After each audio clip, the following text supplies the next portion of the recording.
Good afternoon, everyone. It's Lisa Norell, and welcome to the Friday Mindful Marketing Livestream here on quite a day of excitement, nervousness, transition. I painted my nails so that I wouldn't actually bite my nails because it has been a nail biter of a week. Oh my gosh. But I'm here today because we're going to be talking about mindfulness and mindful purpose-driven marketing. So I'm very excited to dive in today with you. We live stream on the first 3 Fridays of every month on LinkedIn, Facebook, and YouTube. So tell us where you're from. We'll be following your comments throughout the next 40 minutes, and we'll be sure to get to some of your questions. So let me ask you this. If you could outperform your competitors by anywhere from 100% to 350%, would you be interested? Now, I know that's a loaded question. Okay, I get it. But research shows that companies who are purpose-driven outperform sales and shareholder-driven values by as much as 350%. Where did I learn this? From Lisa Earl McLeod, of course, because she tracks what's been studied at Harvard as well as through Jim Stengel at the former CMO of Procter & Gamble. So these are very compelling numbers. And systems and the purpose of an organization is really under reevaluation, as I talk to so many CEOs and chief marketing officers around the country. And let me just give you some quick statistics before we invite Lisa to join us here. The Business Roundtable last August sponsored 181 CEOs who signed a pledge to redefine the purpose of an organization. These 181 organizations committed to redefining their purpose from focusing on shareholders to stakeholders.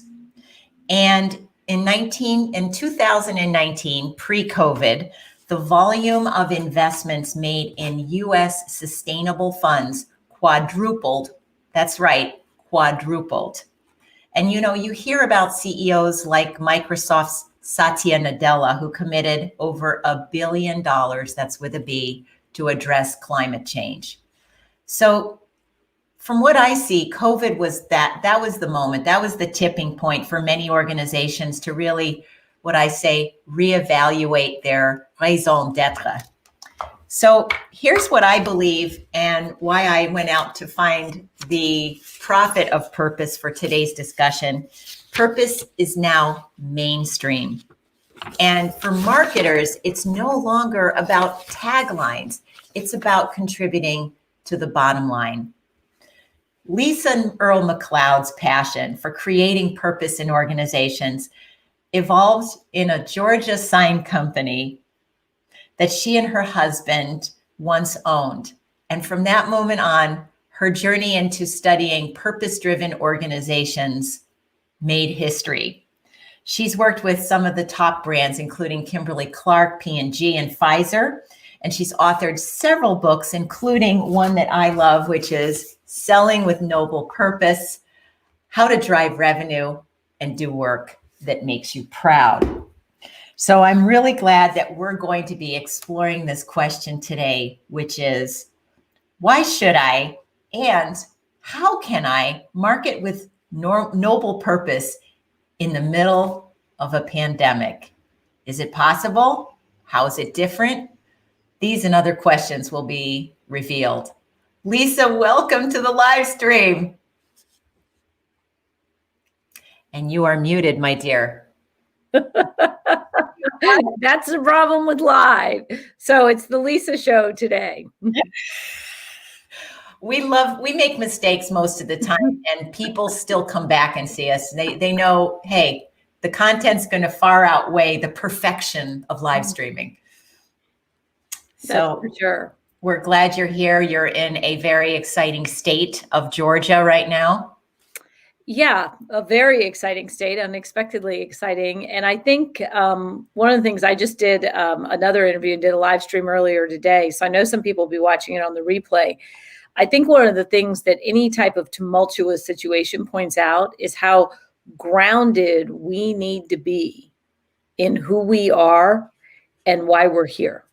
And I don't, that can apply to everything from an esoteric sense to why I exist as a human to why does my work exist? Why does my company exist? And why does my role matter? And people really need that. And I think we're seeing that now as this crazy election's played out, not to undermine its importance, but at the end of the day, folks are going to have to go back to work. You're going to have to give people a reason for being there, and you're gonna have to give your customers a reason to buy from you, no matter what's happening. Oh, absolutely, we are. And I have never, in the 31 years I've actually been working for a living, ever seen this collective existential crisis. Mm-hmm. Not only with the clients I'm coaching and advising, but at a national level, at a global level. What matters, what's important, what makes me passionate every day.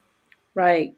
Well, we are seeing, huge. and there's two things that any marketer has to keep in mind, is that you have a growing number of employees going through this existential crisis saying, who am I? Why am I here? Why does my work matter? And this is crucial for marketers. You have a growing chorus of customers asking, are you here to help me, or are you just here to close me? And if you can't answer that question the right way, and you can't have the team of people that interact with customers acting like they're actually here to help, because that's the big challenge for marketers. Marketers come up with a great purpose statement and a tagline. It's all sexy. But if the people who are interacting with customers aren't living it, and you're not creating not just a customer experience, but a prospect experience. When people are considering doing business with you, if your sales experience doesn't match the purpose, it's worse than if you didn't have one. Definitely. And, I think it would be helpful, since you really had this breakthrough moment back in 2015. You've had a lot of breakthrough moments, because I've watched your TED Talks, I've read your books, and, you're one of the consummate storytellers of our community. And you had a breakthrough moment that you talk about in your TED Talk back when you spoke in 2015. Yeah. So a lot has happened in the last 5 years. What makes purpose more important now than it's ever been? So there are three things that are happening now that make purpose. And I want to define, for conversation of our talk, a lot of people think of purpose as this life calling, this gauzy, esoteric thing. In my world, purpose in business, your purpose is how you make a difference to customers. Plain and simple. That's it. That is everything. And yes, you want to be a good employer. Yes, you want to make a difference to your community. Yes, you want to do all those things. But if you think about it as this ice cutter, those ships that go up in the Arctic, and they have that red thing on the front that cuts the ice. Your purpose, how you make a difference to customers, is the ice cutter, because that's why employees will join you. That's how you make money. That's how you make a difference in the community. So I said there are three things that are happening right now. One is we live in an age of transparency. So if you are saying, our purpose is to help customers, and behind the scenes, you're telling your Wells Fargo employees, close it, close it, close it. I don't care what it is. If Make some loans, just create some, imaginary loans until you close them. Well, it's interesting, because I do not think that anyone in senior leadership was saying create imaginary things, but what they were doing was they were putting pressure on the numbers, and the pressure is real, but they weren't coupling it with, here's how we make a difference to customers. The 100% of the narrative was numbers. So I'm saying there's three things that make purpose an imperative. Number one, we live in an age of transparency. And if what you're saying publicly doesn't match what you're saying to your sales team in particular, people are going to know. The second thing that is happening is, when it comes to your team, you are now 100% dependent on discretionary effort. Because you used to have people in an office, they used to feed off each other. You could tell what people were doing. Now, people are at home. And one of the things I had somebody tell me, I think half our sales team quit last year, only they forgot to tell us. So now that's what's going to happen is people, if you can't emotionally engage your people and say, this is why we're doing what we're doing, this is how we're helping customers, they're going to still be getting a paycheck from you. I'm doing this, but they're going to be sitting at home on Facebook, helping their kids on their Zoom calls. Even if they're going through the motions, they're not going to be emotionally engaged. So yeah, that's the second thing. The third thing that has made purpose an imperative is customers. When COVID first hit and customers said, okay, we're shutting it down, nobody from the outside, all salespeople were out. Now they're choosing who to let back in. And so if your sales team is there, or, you know, whether you're in the consumer industry, B2C, or whether you're in a B2B space, if your people that interact with customers are just giving off this, I'm out here to fill up the deal, you won't get back in. So you have, you know, these three things. You've got transparency, you've got employees where you're totally dependent on discretionary effort, and then you have customers. And so what's happening is reputations are being won and lost based on perceived intent. That's where all those things come together. Perceived intent, that's a term we didn't hear 5 to 10 years ago. When you were starting to plant the seed of noble purpose, how would you best describe or define noble purpose for marketing executives or CEOs today? So your purpose is how you make a difference to customers. Your challenge as a marketing executive is twofold: to communicate that directly to customers and to ensure that it is activated in your sales team. And this is where the good marketers usually get the first one right, but the second one, activated in the people that work with customers. Because what happens is they can go in, they can say, like, we've got one client, I was thinking about this, and then one of their purpose is we fuel prosperity. They're a bank. We've got another client that says their purpose is helping small businesses be more successful. It's not the craziest, sexiest line, but if they were to come in and say, our purpose is to help you be more successful, well, that's not going to be a whole sales call talking about yourself. So the challenge for marketers is to shift the behavior of the people who interact with customers. Because it's not enough to give them the lines to say, you got to shift the behavior. And that's the CEO challenge, and that's the marketer challenge, so that the customer is experiencing your purpose when they interact with your people.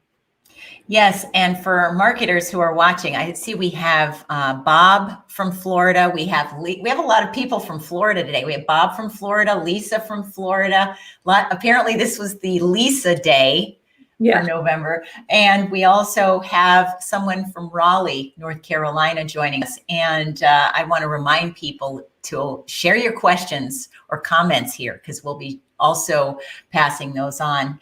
And I really value what you're saying, because, you know, we've been cultivating our CMO communities now for 9 years. And way back 9 years ago, a tiny fraction of the group was responsible for revenue. Very small percentage of CMOs really had a tie. It was more, we'll just throw some programs at you and fuel things going on at the top of the sales funnel. We just had a CMO virtual breakfast, and it was so fascinating because about 40%, so almost half of the people that participated, all own a piece of the revenue pie now for their company. So the days of just saying, hey, I'm just the brand ambassador, right. I'm just here to give you the message for the company. You guys go figure out how to sell. Those days, that door is closing very quickly. Is that consistent at all with what you're seeing? Absolutely. Most of our work is in the B2B space, and where marketing's job was to fill the top of the funnel. And a very famous talk, I spoke at HubSpot's big annual conference, and and it was when Brian Halligan gave a talk that went on to become famous. And I was in the crowd. I was so excited.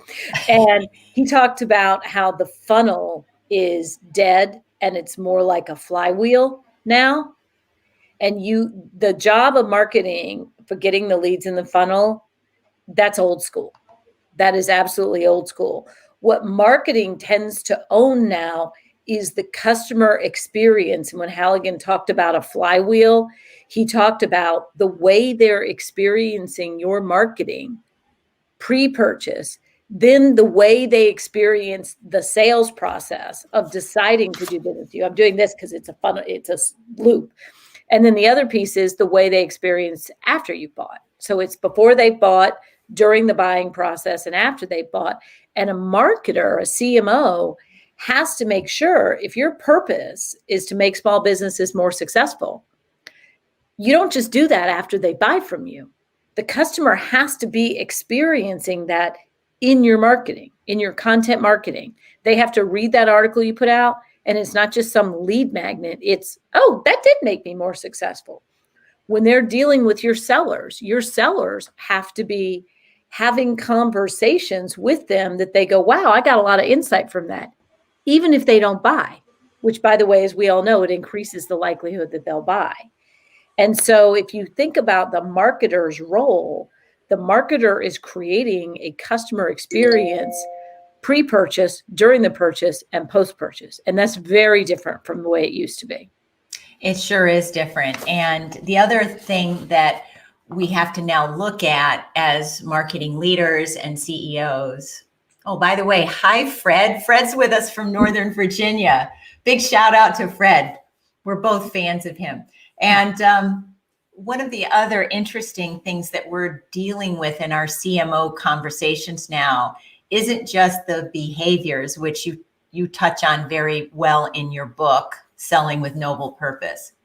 But there's also the systemic aspect of this. Yeah. I want to step back for a minute. I'm going to get some barbed wire thrown at me for saying this, but I'm going to say it anyway.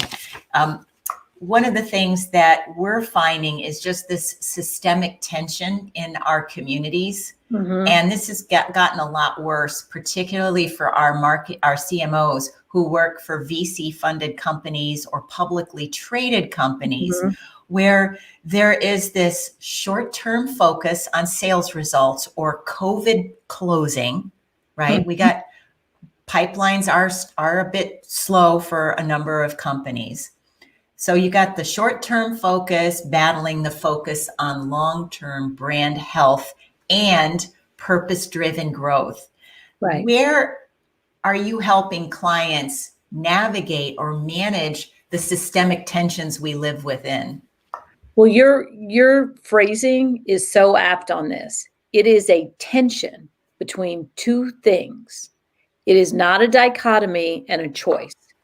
And this is really important because if you think about like the tension between creativity and execution, the people who get it right do both. And the pressure is real. We have a lot of clients that we work with where the pressure, they're publicly traded companies. We work with a CEO who has to deliver a return to shareholders. So the pressure is very real. What I would suggest to you is purpose has been thought of, very correctly so, as your North Star.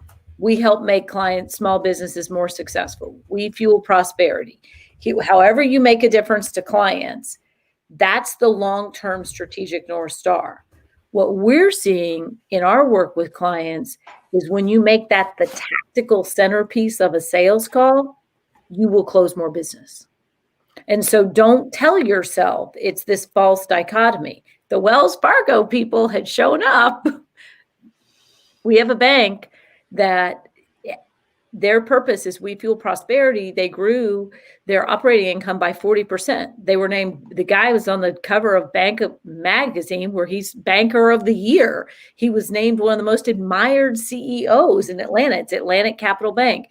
And their case is in Selling with Noble Purpose, along with a concrete company. Support Works out of Omaha, Nebraska, along with, Hootsuite, a tech company out of Vancouver.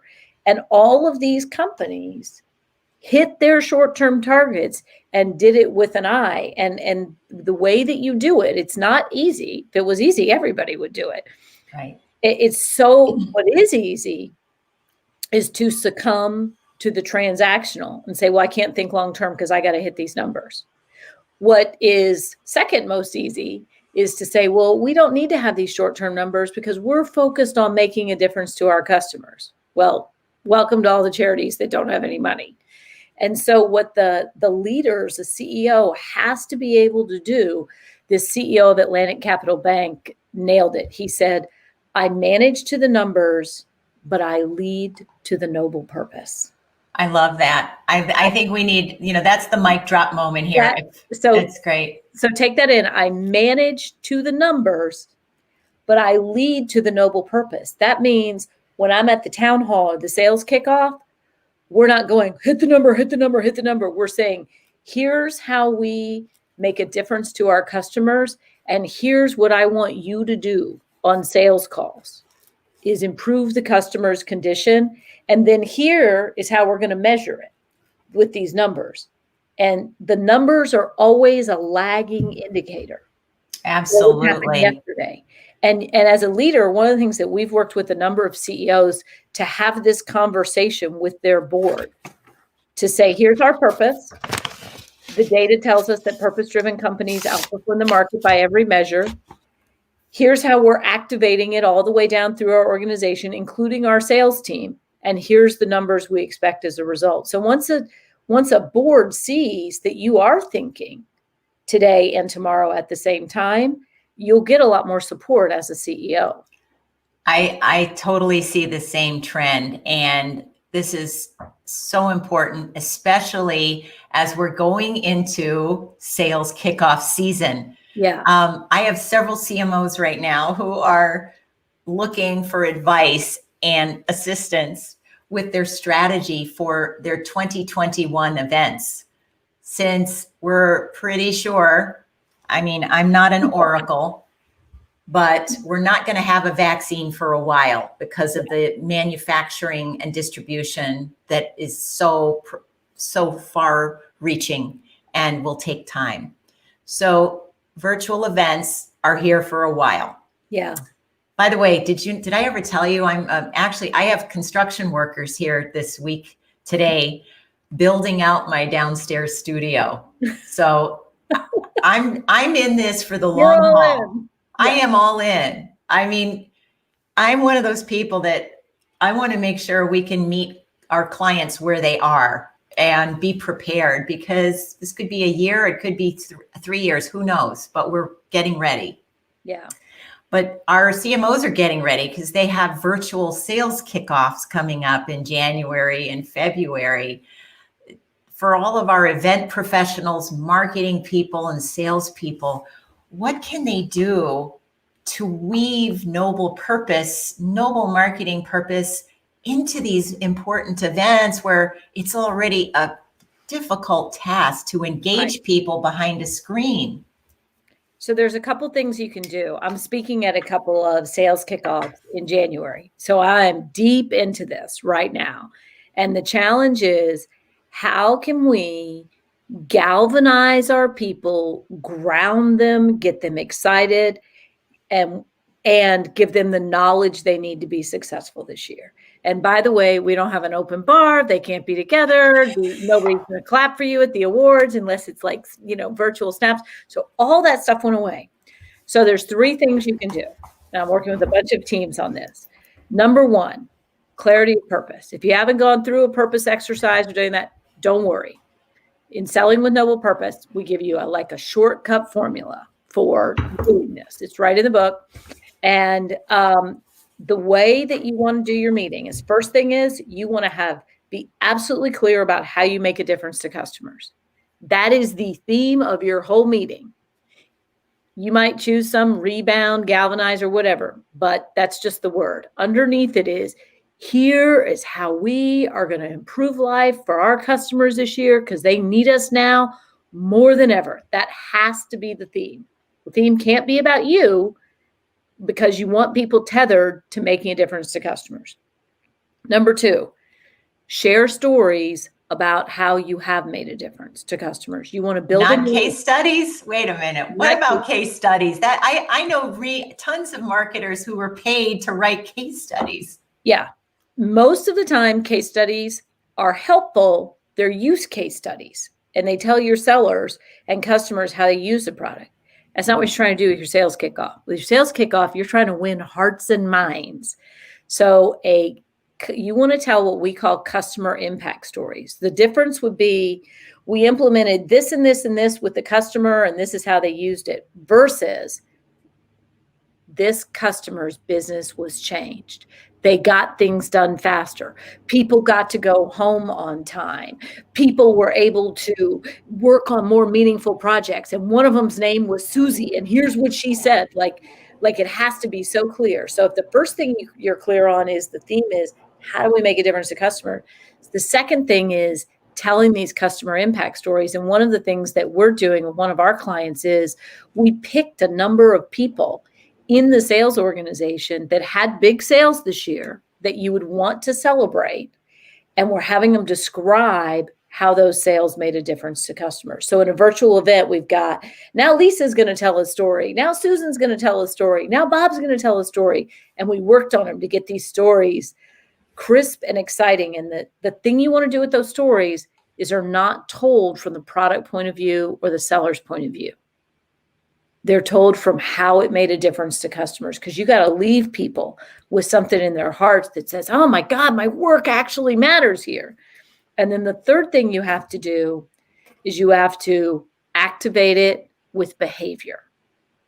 And what we're doing is we are teaching like 2 skills, how to open with purpose and how to tell a customer impact story, so that people walk away with something really concrete. So you've gone from, here's how we make a difference to customers, woo, that's our theme, to here are some examples. Wow, our work really matters. Now I've got that sense of belonging and significance. Then the third thing is, now I'm going to give you 2 really concrete skills. I'm going to teach you how to do them. I'll pop you into a Zoom room. Everybody's going to practice them, and you're going to leave with this feeling that I can make a difference. And you're going to have the skill and be empowered to do it. So that is the model we are using for our clients for SKOs. And we've done one so far, and it worked great. I love it. And you're touching on something too. I want to really share with a number of people watching this. I also put the link here on my screen of the replays in case you have to run off to an early happy hour, or you're off celebrating whoever gets voted in for president. You can go to this website at lisanorell.com/events, because we're going to have this replay as well as dozens of others that are already loaded there. So you don't miss those 3 key strategies that Lisa just described. Lisa, the other thing I want to tell people is that the days of doing take your kickoff where you're doing, back-to-back 1-hour sessions and modules and keynotes. Those days are over if you're living in the virtual world with us. The last session I spoke at was designed so well. We actually had a 1-hour session, but broke it up into 7-minute modules. Mm-hmm. And we had multiple interactive opportunities for each person participating. And the feedback I got 10 unsolicited emails saying, oh my gosh, that was so great. I met some new people. We did the breakout rooms together. We learned something new. I had only 5 slides for the whole session. So no death by PowerPoint. Yeah. And I could not keep up with the chat box. The people were chatting nonstop. Yeah. Yeah. So what you're saying is breaking this down into a couple of skills. Mm-hmm. I'm trusting your sessions were not an hour long. You had breakouts that were shorter. Oh, they're super short. They're super short. And what you just said, see, this is a big change for marketers, because for marketers, it's the big show and the big slides and all that. And guess what? The difference between beautiful slides and shitty slides. Oh, sorry, it's live. Oh, well.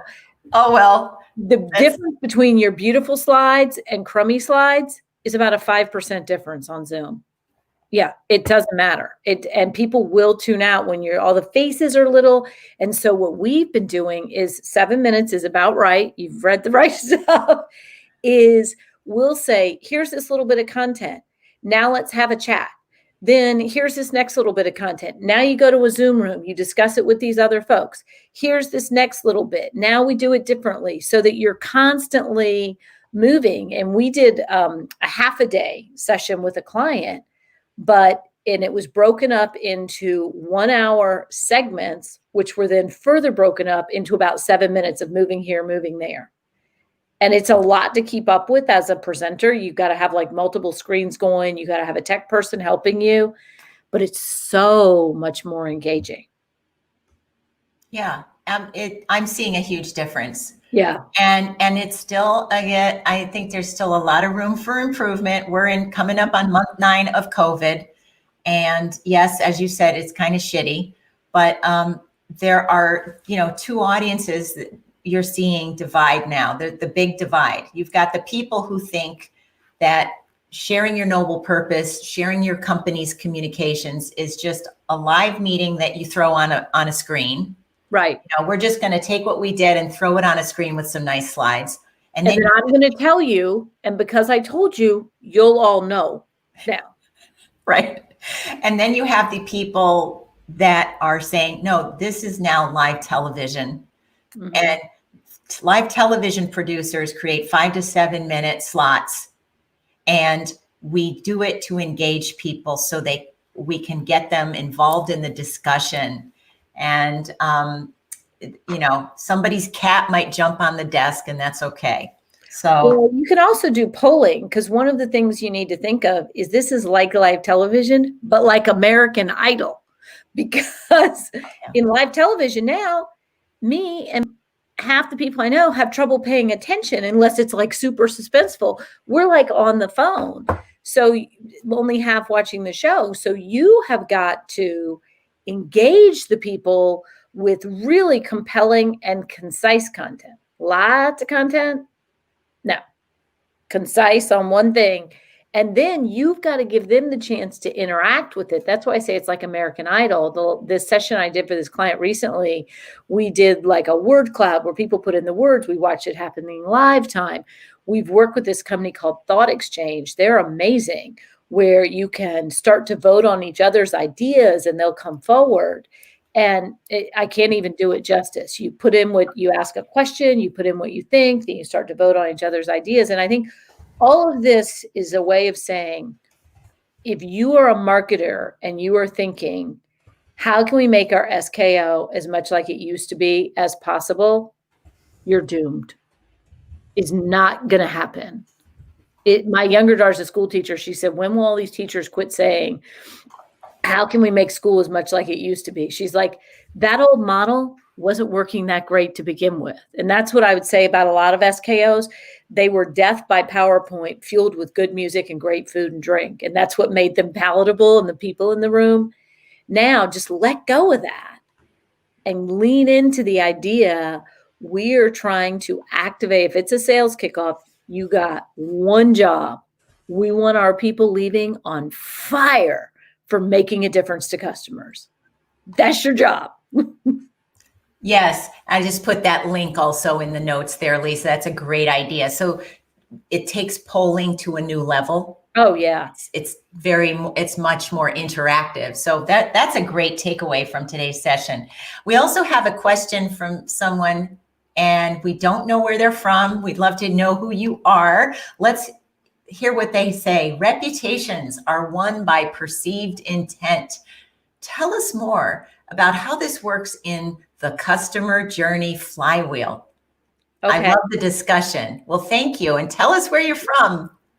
So here, I will give you an example. I will give you a side-by-side example of the customer journey. Imagine you have one sales and marketing team for company A, and you have another sales and marketing team for company B. The sales and marketing team for company A, their boss has told them, your job is to bring in business, get the money, close the revenue, fill the funnel, and close it, close it, close it. Fill the funnel, close it, close it, close it. The other team is a noble purpose team. And they have been told your job is to improve life for customers. You need to find the people that we can help. You need to connect with them and figure out the biggest, boldest way that we can help them. Who would you rather have calling on you? The team who's there thinking, I got to close it, or the team who's thinking, I'm here to help the customer? The data tells us that second team, that noble purpose team, will not only outsell the first team, they will sell bigger deals and they will sell stickier deals. Because what's going to happen is then you think, okay, if our purpose is fill in the blank, fuel prosperity, redefine our industry, help small businesses be more successful. One of our clients is Dave & Buster's. Their purpose is we champion laugh out loud fun. If that's your purpose, that's going to animate your marketing. And you're going to, instead of thinking, how can I just get people to show up? You're going to be thinking, how can I get people to laugh just with our marketing? Then when it comes to your sales team, and so like, for example, the Dave & Buster sales team goes and calls on corporate event planners. Then your sales team, instead of thinking, how can I close it? They're going to be thinking, how can I bring fun into this organization? Well, that's the difference. That's what the flywheel is. The marketing is helping the customers experience the purpose. The sales team, the second part of it, is helping the customers activate that purpose and figuring out how they can live it in a bigger, bolder way. And then the customer experience team is making sure that they're delivering on it. And so it has to work at all of those levels. It definitely does. And someone just wanted to mention that they really enjoyed it. Sounds great. This is the other thing about LinkedIn that I hope they improve, where it doesn't say LinkedIn user. It actually shows the person's name so that we can give you a shout out. We have some great comments and feedback coming in here. Once again, we always run out of time on these conversations. If you had joined us late, I want to remind you, I'm speaking with Lisa Earle McLeod, and she is the author of several books, including Selling with Noble Purpose. And it's not just a book for salespeople, Lisa. This is a book for anybody who interacts with customers, who helps people who interact with customers. And since Daniel Pink reminds us that about 71% of our time as executives is spent selling something during a typical work day, then you need to understand the gravitas and the positive impact that noble purpose can have in these day-to-day conversations. It's about how to win hearts and minds. And I'll tell you, I'm going to reach back here. We have a new edition of the book. And one of the things, I'll send you one. Thank you. And one of the things I'll tell you that we included in this was the marketing sales alignment and how you translate a marketing message into sales activation. And it usually rests on either the CMO or the chief revenue officer, but more likely the partnership between the two. And so we have a whole section on that in the book, because that was one of the frustrations I heard from marketers was, this is great, but the salespeople are still so transactional. So there's a section on that. And there's another one, which is one of my favorite sections, which marketers will love, Chapter 7, Why Specificity is Sexy. I like that. Because you as a marketer can get specific and message to your sales team the aspirational and the specificity around how you make a difference to customers. If you as a marketer can bring that to life, that has an outsized, that is a force multiplier. When the marketer does that with the sales team, it galvanizes them. That's exciting. Oh, I'm glad the book is coming out in a new edition, because I've created COVID editions of a lot of my offerings. My next course and my next product is coming out this quarter on knowable.fyi. And it's all around the power of community and how it aligns with how can it align with our purpose and help us be better professionals and community members at large. So COVID has, I don't mean to sound trite, but it has kicked me in the ass. And really, if it's like, if not now, when? Right. It's kind of where I'm at with my own purpose, which is to improve the lives and the organizations where marketers can thrive. Mm-hmm. You know, it's stronger than ever.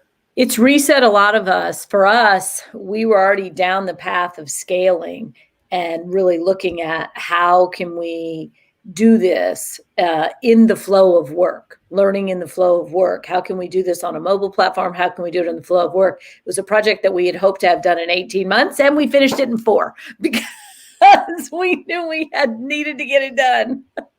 Oh, yes. We weren't going anywhere.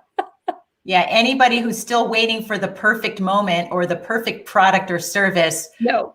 Never mind, because it's too late. You know, if you're still in the land of perfection, you have missed the bus. Yeah. Well, that was what we asked ourselves. You said the subtitle of the book is How to Drive Revenue and Do Work That Makes You Proud. That is our company purpose. And we thought, how can we do that in 10 minutes a day with salespeople all around the world? So that's our next big thing. Oh, I can't wait to see how that comes together. That's wonderful. We have one other comment too from Nancy McDonald-Reuter here in DC. Thank you for this highly relevant content, music to my ears, and what we are speaking to clients about every day. So yeah, Nancy's going to be one of our guests this month as well. Nice. To talk about bringing this into the land of brand strategy and positioning in, you know, in a more concrete, even more concrete way for the marketers who are watching. I also want to remind people that agencies and consulting firms who work with marketing executives can also need to understand what you're talking about. Mm-hmm. If you are an agency, if you are a marketer, your job is to help that company name and claim their purpose. And if they've already got it, your job is to activate it on that whole flywheel, to ask them, how is the customers experiencing it when you're marketing to them? How are they experiencing it in sales? And how are they experiencing it after they do business with you? And that's your role as a marketer, because sometimes companies get so close to it, they can't see it. You'll ask them, what do you do? How do you make a difference? Well, I don't know. We make our customers better. Well, we're the number one provider of end-to-end solutions. Any marketer on this call knows. You got to dig deeper. We've had a number of marketers use the book with their clients. We wanted to make it, we're a small company, can't work with everybody. So we wanted to make it something that other consultants could use with their clients to really activate purpose. And the marketers I've seen have done some genius things with it in terms of telling the story. That's great. And we're going to keep following you, Lisa, and have you come back. What's the best website or link people can use to follow you? You can follow me on LinkedIn if you're interested, and we post all the time. I do a LinkedIn Live on Friday as well, earlier in the day at 1. Follow me on LinkedIn. You can subscribe to our Work on Purpose newsletter on LinkedIn. And if you're interested in having me keynote for an SKO or something, you can just message me on LinkedIn or go to our website. Just Google Noble Purpose and you will find us. Wow, that's great. Well, we'll have you back for sure. And gosh, I learned a lot today on what it really takes to bring your noble purpose to work every day and do work that makes you proud.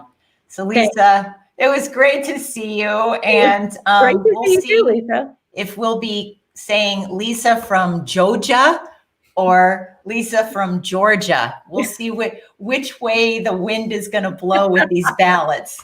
We'll see. All right. Have a great weekend, and we'll see you next time, Lisa. Thanks. And I, again, want to thank everyone for joining us today for the live stream. Remember, we are here the first 3 Fridays of every month. And next week, boy, I'm very excited about this one. We have the one and only Mark Levy joining us to help us find their big, sexy idea. Existential identity crisis, wondering what your company exists to do, but you don't know how to express it.